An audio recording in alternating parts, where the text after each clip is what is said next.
Hai, Assalamualaikum dan selamat sejahtera. Bertemu kami kumpulan Tandori yang terdiri daripada saya, Nur Akilah, Amirul dan juga Fazila. So hari ini kami akan membincangkan peranan media sosial terhadap pendidikan. Jadi apakah itu media sosial? Media sosial ini adalah rangkaian komunikasi atas talian yang menyambungkan pengguna dengan pengguna lain secara maya tanpa batas. Jadi apakah contoh-contoh media sosial yang ada? Antara media sosial yang paling kerap digunakan oleh guru-guru dan pelajar-pelajar dalam proses pengajaran dan juga pembelajaran PMP, PDPR pada zaman sekarang ni ialah WhatsApp, Telegram, Facebook, Instagram dan juga aplikasi-aplikasi lain seperti Google Classroom, Google Meet, Zoom dan sebagainya. Dan aplikasi ini sangat membantu proses PDPR dalam zaman pandemik. Jadi dalam video kali ini kita akan membincangkan lebih mendalam peranan media sosial terhadap pendidikan. So, saksikan video ini.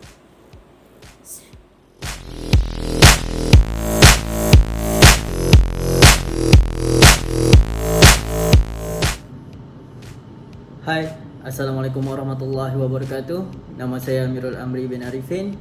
Dan sebelum kita pergi dengan lebih lanjut tentang kelebihan ataupun manfaat yang boleh kita dapat daripada media sosial ni, pertama sekali kita kena tengok ada banyak jenis media sosial dan saya akan terangkan satu-satu mengikut kategori masing-masing.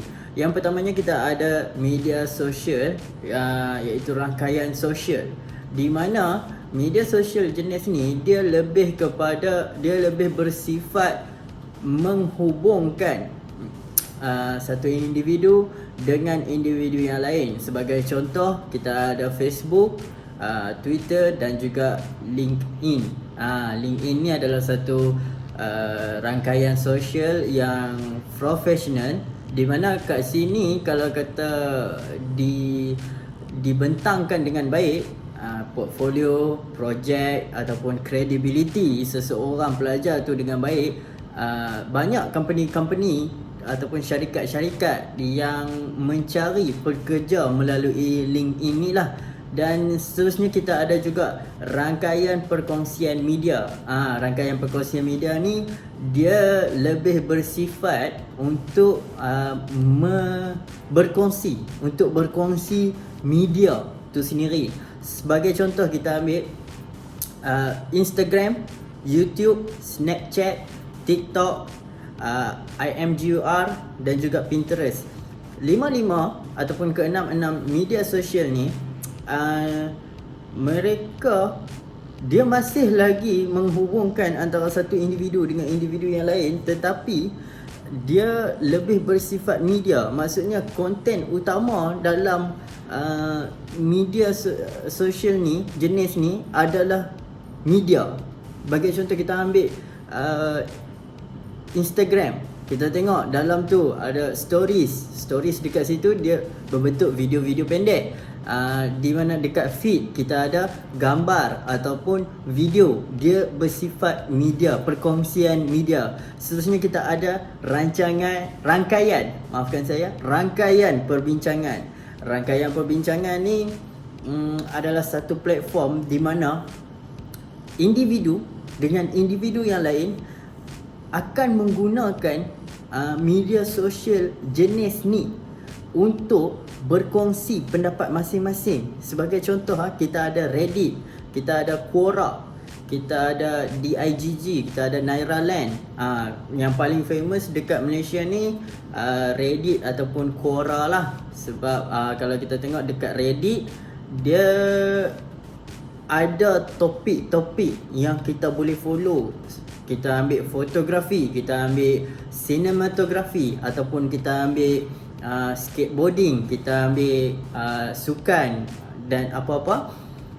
topik-topik ni dia akan muncul dekat feed kita tau, dan dia akan menggalakkan perbincangan. Dekat sinilah dalam topik tu sendiri orang akan bincang. Bagi contoh kita ambil fotografi, topik fotografi tadi, orang akan bincang berkenaan fotografi, macam mana lens, macam mana kamera, macam mana angle, macam mana light. Dekat situ orang akan tanya pendapat orang, individu-individu yang lebih pakar dalam tu, dan mereka masing-masing akan berkongsi pengalaman berkenaan topik tersebut. Dia lebih bersifat dia interest. Maksudnya yang kita follow tu adalah apa yang kita minat. Dia takkan sembarangan muncul dekat kita punya feed lah, kecuali kita follow benda tu ataupun benda tu di-sharekan kepada kita. Seterusnya kita ada juga rangkaian berasaskan minat. Ini dia lebih pada minat membaca lah sebenarnya. Minat membaca, kalau kita tengok dia ada satu aplikasi ni, nama dia Goodread. Goodread ni di mana satu kumpulan, satu komuniti yang suka membaca buku, dan mereka ni akan berkongsi tajuk-tajuk ataupun buku-buku yang menarik untuk dibacakan, dan mereka ni akan kongsilah apa pendapat mereka tentang buku-buku tersebut, kan. Dia akan cakap sinopsis ni, penulis ni siapa, apa yang jadi dekat penulis ni. Jadi Goodread adalah tempat yang sesuai kalau anda semua nak tengok buku-buku apa yang boleh dibaca, ataupun mungkin beginner, ada yang baru nak start membaca, tak tahu nak start daripada mana, boleh rujuk dekat situ sebab banyak buku ataupun tajuk-tajuk buku yang dicadangkan sangat menarik di situ. Baik, seterusnya kita akan tengok kebaikan media sosial untuk pelajar. Yang pertama sekali, kebaikan yang paling senang kita nampak adalah mudah untuk merujuk bahan yang diajarkan. Kalau dibandingkan dengan tanpa penggunaan media sosial, proses pelajaran, pengajaran dan pembelajaran tu sendiri dia berlangsung secara sekali je. Okey. Tapi kalau menggunakan media sosial, pelajar dapat tengok balik sesi pengajaran dan pembelajaran yang telah berlaku mungkin minggu lepas, mungkin bulan lepas, untuk dijadikan bahan rujukan mereka. Sebab apa ni penting? Sebab ada pelajar yang dia tak boleh tengok sekali je, dia kena tengok berulang kali untuk faham satu-satu point tu. Dan ada pelajar yang dia lebih kepada visual, ada pelajar yang dia lebih kepada auditory, mungkin dia lebih selesa untuk mendengar. Jadi dengan mendengar, atau ada pelajar yang dia lebih kepada membaca. Jadi dengan menggunakan media sosial ni, pelajar ni dia dapat belajar dengan cara yang paling sesuai untuk setiap individu masing-masing lah. Dan seterusnya, dengan menggunakan media sosial ni juga, dia boleh memberikan kesedaran kepada pelajar. Sebab apa saya cakap macam tu? Sebab dunia sekarang terlalu laju. Peningkatan ataupun penciptaan kemajuan teknologi yang berlaku sekarang sangat-sangat laju, sehingga kan kalau tanpa media sosial kita akan ketinggalan. Dengan adanya media sosial, maklumat dia dapat disebarkan dengan lebih cepat. Dan kalau sebagai contoh saya ambil ada perselisihan pendapat antara pelajar selepas sesi pengajaran dan pembelajaran. Ada perselisihan pendapat. Pelajar A dia ada pendapat dia, pelajar B ada pendapat dia. Dua-dua ni tak tahu pendapat mana yang betul. Tapi dengan adanya media sosial, mereka dapat terus merujuk kepada guru ataupun kepada sumber luar seperti internet, website, buku yang ada dalam dunia digital dengan menggunakan media sosial yang dah saya sebutkan tadi, untuk memastikan sama ada teori ataupun pemahaman mereka ni benar-benar betul ataupun tidak. Seterusnya kita ada sistem pengurusan pembelajaran yang dipertingkatkan. Sebab apa saya kata dipertingkatkan? Sebab proses pengajaran dan pembelajaran yang telah direkodkan tadi mudah untuk dirujuk oleh para pelajar. Jadi mereka dapat tahu, okey, daripada minggu pertama kita dah belajar A, kita dah belajar B, minggu kedua, minggu ketiga kita dah belajar C. Dengan keupayaan untuk tengok balik proses ataupun sesi pembelajaran tu, pelajar-pelajar dia boleh kaitkan sendiri apa matlamat subjek tersebut. Itu daripada saya. Terima kasih.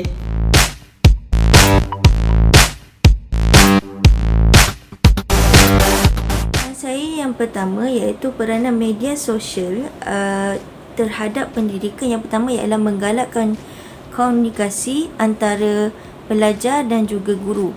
Jadi macam yang kita tahu, pelajar generasi sekarang lebih terdedah, lebih tertarik dengan penggunaan media sosial sebagai salah satu medium untuk mereka berkomunikasi.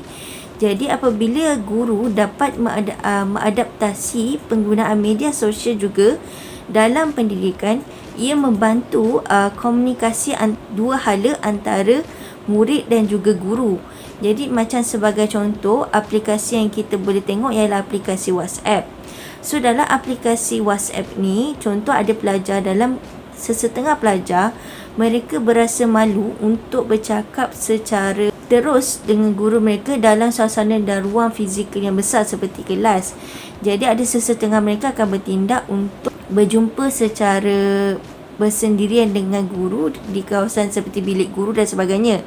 Tapi pada zaman sekarang, di musim pandemik, pelajar tak boleh buat, pelajar yang malu tu tak boleh nak buat macam tu. Jadi penggunaan aplikasi seperti WhatsApp ini membantu pelajar-pelajar seperti itu untuk mendapatkan bantuan dalam pembelajaran secara atas talian. Jadi macam contoh dekat aplikasi WhatsApp, pelajar boleh chat secara terus dengan guru untuk bertanya soalan, dan ini sebenarnya membantu mereka untuk dalam bidang akademik sebagai bantuan terus daripada guru. Dan ada juga sesetengah pelajar yang menghadapi masalah secara peribadi seperti masalah dalam institusi kekeluargaan mereka sendiri. Jadi mereka boleh bercakap secara terus, menyatakan masalah mereka kepada guru yang mereka percayai lah melalui aplikasi chat seperti WhatsApp, Facebook, Messenger dan sebagainya. Jadi dengan bantuan daripada guru itu bukan sahaja membantu mereka dari segi pembelajaran, tapi sebenarnya boleh membantu mereka dari segi psikologi juga. Jadi poin saya yang pertama tadi itu menjurus kepada poin saya yang kedua, iaitu poin saya kedua ialah dapat membina suasana pembelajaran yang kondusif. Jadi pembelajaran kondusif ni macam mana? Okey, konsep pembelajaran kondusif ini adalah apabila para pelajar terutamanya diberikan ruang dan peluang kawasan yang fleksibel untuk mereka belajar. Jadi macam yang kita tahu, ada sesetengah pelajar ni mereka malu untuk bekerja secara berkumpulan. Jadi penggunaan aplikasi media sosial seperti Facebook boleh menggalakkan pemikiran secara kolaboratif antara beberapa pelajar, dan juga mereka dapat belajar lebih banyak, iaitu mereka mempunyai ruang dan peluang untuk mencari sumber rujukan yang tidak terhad sebenarnya. Sebab apabila mereka belajar, contoh mereka belajar secara online, iaitu contoh kita pakai Facebook Live, masa mereka tengah tengok Facebook Live daripada guru mereka sendiri, mereka boleh menjalankan rujukan sendiri. Jadi mereka mempunyai ruang dan peluang untuk menambah lagi ilmu yang mereka bukan saja mereka dapat terus daripada guru, tapi dapat juga ilmu tambahan daripada sumber-sumber lain sebab mereka ada flexibility. Jadi benda ini memberi mereka ruang yang kondusif untuk mereka belajar dan menimba ilmu, dan ini boleh meningkatkan pencapaian mereka dari segi akademik.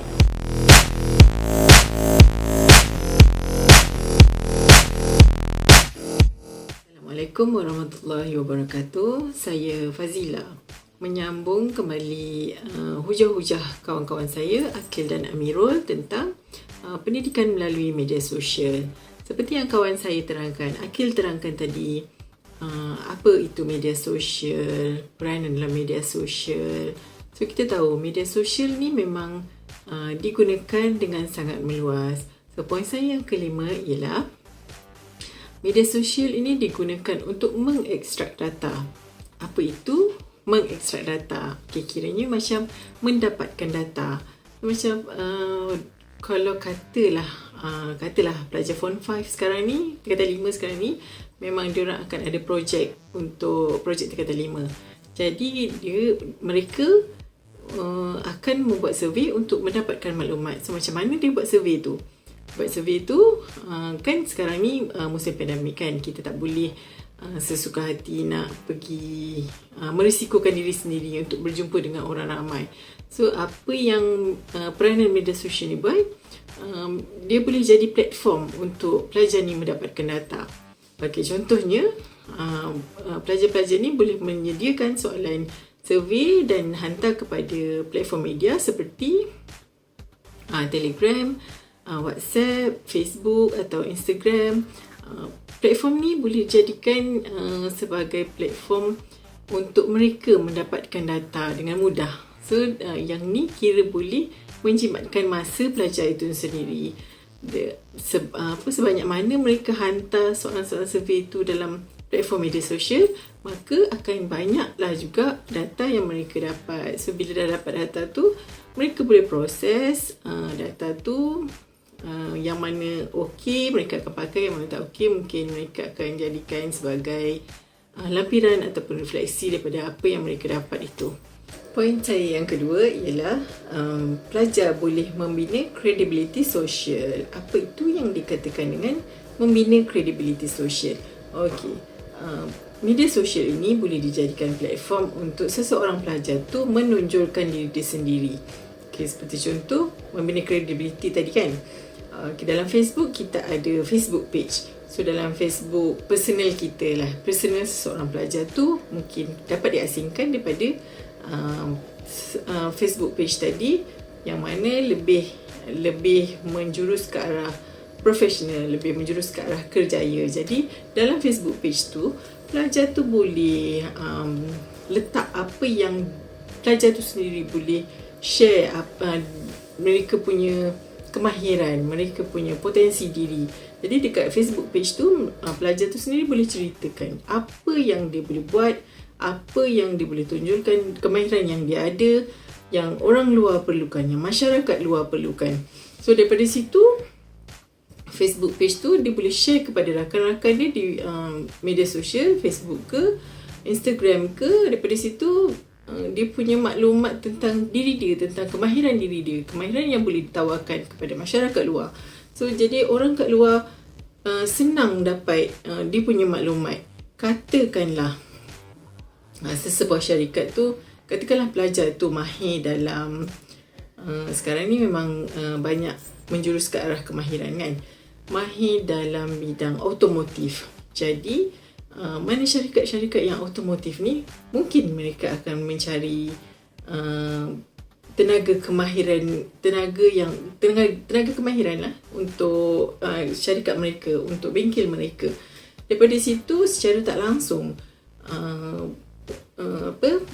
pemilik-pemilik bengkel atau pemilik-pemilik syarikat kereta, syarikat automotif secara tak langsung boleh nampak kemahiran pelajar itu. Jadi pelajar itu sendiri tak payah bersusah payah, tak perlu bersusah payah untuk pergi ke sana, pergi ke sini untuk mencari peluang kerjaya. Daripada media sosial tu sendiri, dia boleh mendedahkan dia daripada peluang kerjaya.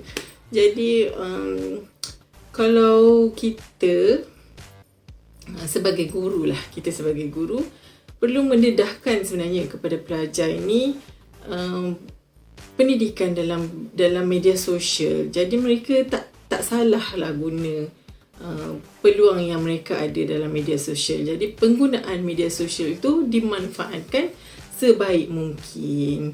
Okey, itu saja hujah daripada saya dan rakan-rakan saya.